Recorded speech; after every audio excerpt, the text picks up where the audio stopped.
अस्सलाम वालेकुम नाजरीन, जैसा कि हम पिछली वीडियो में आपको पाकिस्तान में आने वाले फ़्लड और उसके असरात के बारे में बता चुके हैं, तो हम इस वीडियो में अब आपको फ़्लड के बारे में मज़ीद एजुकेट करेंगे कि फ़्लड्स की इक़साम क्या हैं और ग्लोबल वार्मिंग फ़्लड्स की किस तरह से ग्लोबल वार्मिंग किस तरह से फ़्लड का मौजब बन रही है।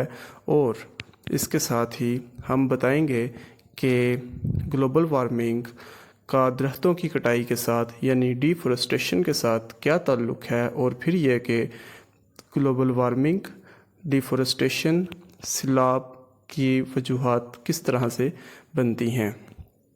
तो मोअज़्ज़ज़ नाज़रीन, पहले बात करते हैं फ़्लड की इक़साम के बारे में। फ़्लड बेसिकली दो तरह का होता है, इसके अलावा और भी इसकी टाइप्स हैं, मगर ज़्यादा अहम दो ही टाइप्स हैं, एक कोस्टल फ़्लड और दूसरा रिवर फ़्लड। आप इसको सिर्फ इतना समझ लीजिए कि कोस्टल फ़्लड उस फ़्लड को कहते हैं जो कि समुद्री लहरों के साहिल समुंदर पर वाक़या इलाकों में या रहायशी इलाकों में समुद्री लहरों के समुद्री पानी के आ जाने को से जो फ्लड आता है उसको कोस्टल फ्लड कहते हैं, कोस्टल फ्लडिंग कहते हैं। जबकि रिवर फ्लडिंग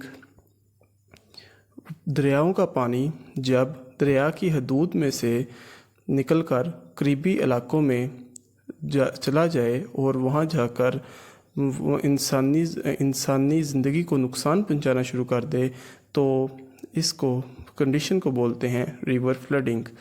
फ्लड्स की दूसरी किस्म रिवर फ्लडिंग जो है, मोअज़्ज़ज़ नाज़रीन, आप जानते हैं कि अक्सर नदी नालों का पानी दरिया यानी रिवर ही में आता है।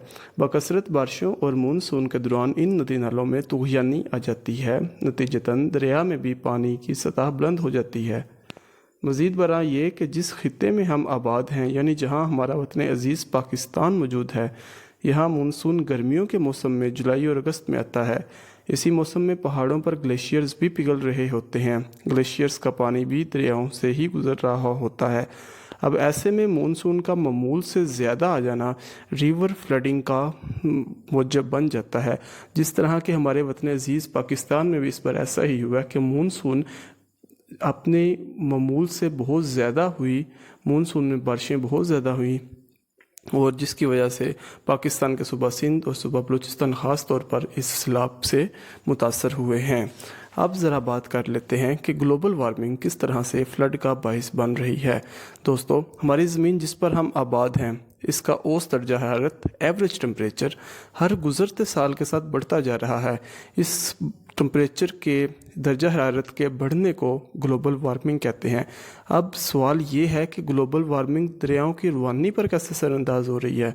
दोस्तों, ये नहायत दिलचस्प है। ग्लोबल वार्मिंग की वजह से चूँकि ज़मीन का औसत दर्जा हरारत बढ़ रहा है, तो गर्मियों के मौसम में जब ग्लेशियर्स पिघलते हैं तो ज़्यादा दर्जा हरारत की वजह से पानी ग्लेशियर्स चूँकि ज़्यादा जल्दी और ज़्यादा बड़ी तादाद में पिघल जाते हैं, तो ज़्यादा पानी दरियाओं में आ जाता है, जिसकी वजह से बाज़ औक़ात दरियाओं की कैपेसिटी से ज़्यादा पानी आने की सूरत में फ़्लड की सिचुएशन क्रिएट हो जाती है। ग्लोबल वार्मिंग एक और तरह से भी फ्लडिंग का बायस बनती है। दर्जा हरारत जितना ज़्यादा होता है, ज़मीन के नीचे या ऊपर मौजूद पानी उतनी ही बड़ी मिकदार में एवेपोरेट होकर फ़ज़ा में जाता है, जिससे बारिशों में इजाफ़ा होता है और इस तरह से ग्लोबल वार्मिंग फ़्लड्स की वजह बनती है, क्योंकि बारिशें ज़्यादा होती हैं मामूल से। और ये एक और नुक्ता काबिल गौर है, जैसा कि हम बता चुके हैं कि ग्लोबल वार्मिंग ज़्यादा बारिशों और ग्लेशियर्स के ज़्यादा तेज़ी से पिघलने की वजह बनते हैं। इसी पानी का एक बड़ा हिस्सा जो इंसान अपने इस्तेमाल में नहीं ला सकता, वो बिलाखिर दरियाओं से होता हुआ समुंदर में जा गिरता है और सतह समुंदर में बुलंदी का मौजब बनता है। और आप जानते हैं कि दुनिया के मुख्तलिफ़ ममालिक में, दुनिया के मुख्तलिफ़ समुंदरों में सतह समुंदर ऊपर पहले से बढ़ती जा रही है, समुंदर की सतह ऊपर आती जा रही है, यानी साहिली इलाकों को ख़तरा है। और इसी चीज़ को कोस्टल फ्लडिंग और यही सिचुएशन यानी समुंदर की सतह में बुलंदी कोस्टल फ्लड्स का मौजब भी बन सकती है। अब अपने आखिरी पॉइंट की तरफ आते हैं कि ग्लोबल वार्मिंग को पौधे लगाकर कैसे कम किया जा सकता है। नाज़रीन इकराम, जैसा कि आपको बता चुके हैं कि ग्लोबल वार्मिंग किस तरह से सैलाब यानी फ्लड्स का मौजब बन रही है اور یہاں آپ کے علم میں لانے کے لیے عرض کر دیں کہ گلوبل وارمنگ صرف فلڈز ہی نہیں بلکہ اور بھی کئی مسائل کی وجہ بن رہے ہیں، جیسا کہ قحط پڑ جانا یا پھر جنگلات میں آگ کا لگ جانا، لیکن اس پہ پھر کسی ویڈیو میں تفصیل سے بات کریں گے۔ ابھی آپ کو بتاتے چلیں کہ کیا واقعی درخت لگانا گلوبل وارمنگ کو کم کر سکتا ہے، اور اگر کر سکتا ہے تو کیسے؟